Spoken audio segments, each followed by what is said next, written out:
Already trailing, they're going to be counted on to try and hold that score at least where it is. They're coming out with a jumbo package to start the drive. They'll run it with Jones. It was D.J. Jones who was there for the tackle. Yeah, I don't know if it's exactly a win-win, but if you're on offense, you'll take that kind of a run, all right? It was kind of stacked up, found a little bit of yardage, and frankly, they're pretty close to staying on schedule on offense. The playbook is still open for the coordinator. And he's got this down to the 35.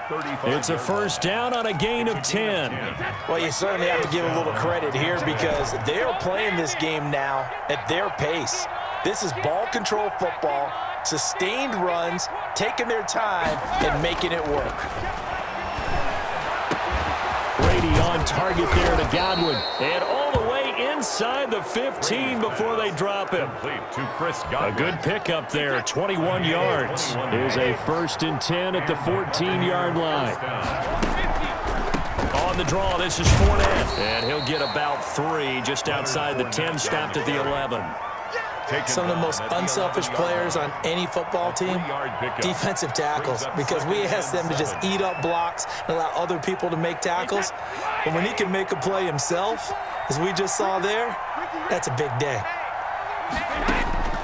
On 2nd and 7, Brady, and he's into the end zone. Touchdown, Buccaneers. Tom Brady hooking up with Mike Evans there. And the Buccaneers here finding a way to stretch their lead. In order to lead in a game, you're going to get plenty of contributors, but that's his 2nd touchdown catch of this game. He's one of the key guys in this one. And you better believe he'll be looking for the hat trick here as this one continues to go. And following the touchdown now, it's Bradley Pinion on to kick this one away. And this carries into the end zone. And the decision to come out of the end zone is going to cost him 5 yards as he's taken down right at the 20. 1st and 10. The San Francisco offense ready to start their next drive. Now, they've sort of lost their way, partner. How do they recalibrate and get this proverbial train back on track? Well, this is where leadership really comes into play. How's the head coach handling it? The offensive coordinator? Sometimes they just make a joke. All right, guys, you had your fun? All right. Throw it out the window. Yeah, let's get back on track here. And sometimes that'll work just fine. I guess it's time now to lean on that leadership. On 2nd down, Mostert. And some room to maneuver. It's a foot race. Touchdown, 49ers. Raheem Mostert, his 2nd touchdown of the afternoon. And the 49ers make some inroads here on that deficit. Well, if they're going to make a game of this in the second half, they need a few big plays to go their way. That's one. And the way to get it done is to also conserve time. So to your point, that big play right there, now you're not moving the ball downfield, taking time off the clock. You're leaving yourself a better avenue to continue to try and make a comeback. 49ers 13.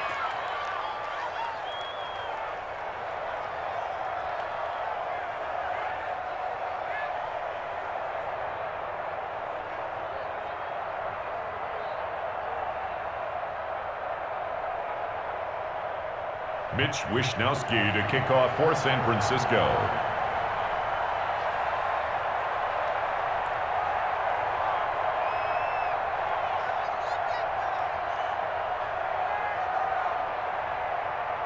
Here is Wishnowsky to boot it away following the touchdown. And he can't field it cleanly. It's loose. And he takes this near the 25. Just a little pass there. Call it the 26. The Bucs take over 1st and 10 at their own 26-yard line. The Bucs offense set to begin their next possession. And now you've got the clock winding down here in the 3rd quarter. You're 3 scores to the good. What's your approach on this drive? Too early to fully commit to playing the clock game. Yet at the same time, you're also not going pell-mell like. And he's into the end zone. Touchdown, Buccaneers. Touchdown, Ronald Jones with his 2nd touchdown of the afternoon as the Buccaneers tack on to their lead. On for the point after. So what was already a game to remember becomes even more so as that touchdown run, a lengthy one, takes him over 200 yards now for the game. And I love the fact that to get over 200, it took a pretty good sprint, didn't it? I mean, a lot of times you get 1 or 2 yards and oh, he's over 200 yards. But that really put an exclamation point on the game he's having. Fantastic. A lot of fun to watch. And he'll be stopped right around where he would have been had he gone down to a knee, maybe a yard shy of there at the 24. The 49er offense set to get this drive underway. They've got to dig down deep. I mean, they need something right now, really anything to cling on to. This offense has struggled. Partner, join me in a walk to their locker room at the half, okay? Because I think what we would have seen is an offensive coordinator and his assistant coaches getting together with all their positions, then coming together as a group, going over adjustments, and then the head coach coming in and just screaming, "Wake up!" He's got a man complete. And he'll be taken down, but not before they work it across midfield. A gain of 28 yards there and give him a first down.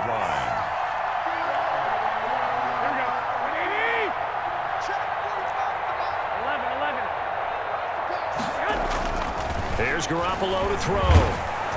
And he's going to be swallowed up. Sacked back at the 45-yard line. Levante David. The blitz works to perfection as he gets in there to dump him for a loss of 8. So that complicates things a bit here. 18 yards to go now on second down. Now Garoppolo.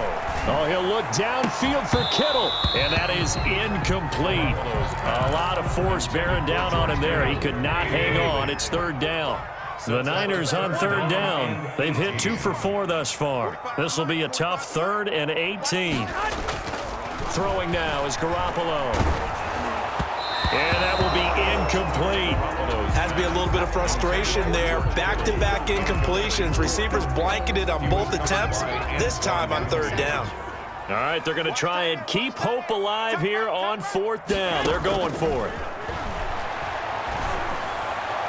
Now they go for it on 4th, but this one is going to wind up incomplete. The Niners go for it, but it doesn't work out. And the Bucs are going to take over with excellent field position to boot.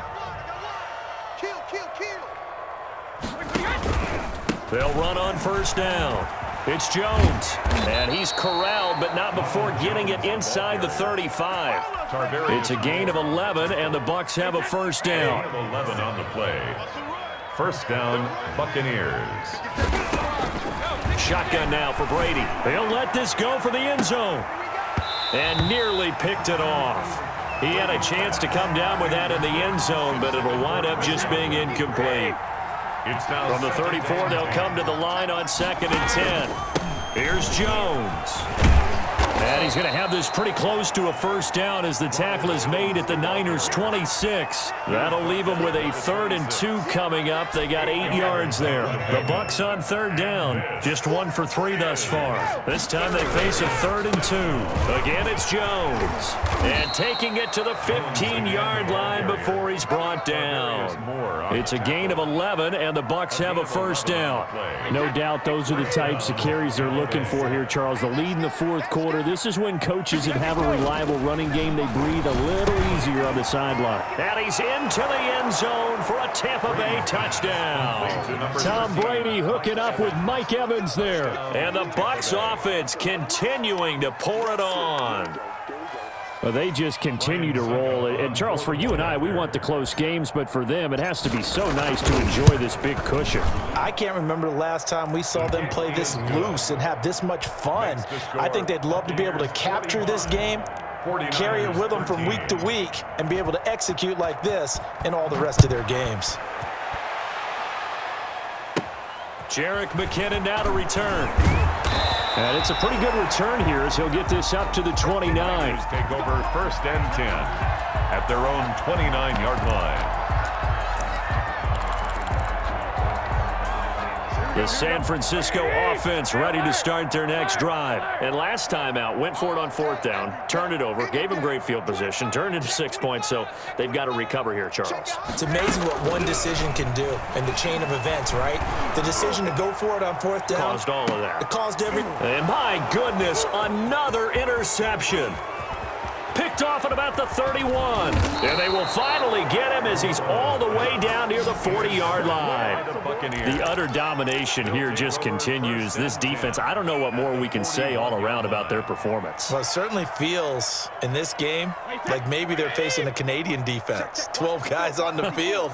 It feels like there's an extra on every snap because they have really struggled to make headway through the air. And he's going to get this inside the 30. That's good for a Buccaneer first, a pickup of 12 yards. And they'll keep on the ground with Jones. He'll get a nice chunk there on the first down run, and it's 2nd and 4. Brandon, I've got to think this offensive line has got some smiles on its faces. And I know it sounds crazy, but they practiced for this back in training camp. They knew they'd be in situations where it'd be extra defenders in the box coming after. And he will get into the end zone. It's another touchdown. This thing is ugly.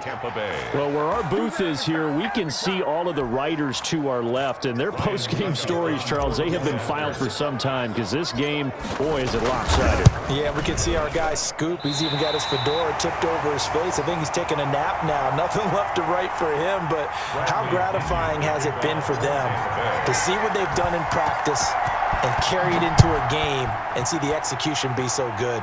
They've got to feel fantastic about what they've accomplished in this one. And we see James. He will not return it, and they'll bring it out to the 25.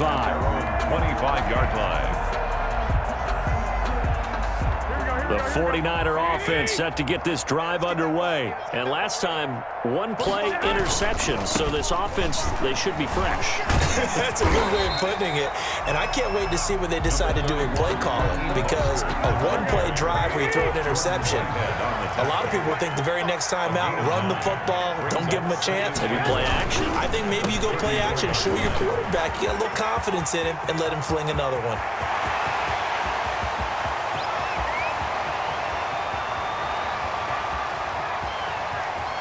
And he's across for the touchdown. Too little, too late. But he does get in for 6. No wonder you're grinning. You just beat me in our fantasy league. Indeed I did, my good man. Go ahead and give him the hat trick. He's been in the end zone now 3 times. You toss your fedora first, okay? You go ahead and do that. But let's be honest about it. That third one, that's the most spectacular run he's had in the ball game. It's almost as if he's been playing his own game of, can I top this? And each run has been more spectacular than the last. And that drives coaches insane, doesn't it? When they see that happen, it just doesn't feel right, does it? Plus, you're giving up yardage.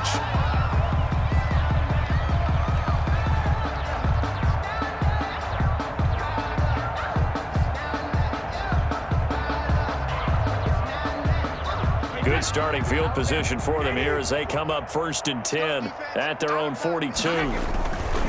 They'll try and run some clock now with Jones. Give him 3 on first down. It'll set up a 2nd and 7. 45-yard line. It's a pickup of 3. Brings up. They'll go again to Jones. And he'll be taken down just shy of midfield. And still about 3 yards shy of a first as the 4-yard pickup brings it to 3rd down. And this. They'll try and run for it with Jones. And able to pick up the first across midfield to the 47. They're able to convert with a gain of 4. I've got an idea. Let's skip racing to the airport at the end of this game. Let's go to the post-game press conference. I have a feeling that the quarterback of this winning team is going to be given a whole lot of credit to the running game and the offensive line. Yeah, I was just going to say the offensive line, yes, carrying the ball has been key, but those guys up front, they've made a lot of space. And he gets this one inside the 15, just a yard or 2 shy of the 10. First down, Tampa Bay. Hey, go 66. Brady going to throw here. And he takes it in for the score on the game's final play, so it doesn't affect the outcome, but a little whipped cream on top to their ending. Or as our friends in Bayou Country would say, that's a little lagniappe, a little extra on top. 20. Well, Charles, it's one thing to win. It's another thing to win and put up the amount of points that they did. Boy, were they clicking on offense. They can't help but feel great about themselves, can they? I mean, what a game to put up that number of points, continually feeling they're moving the ball and things are working and clicking.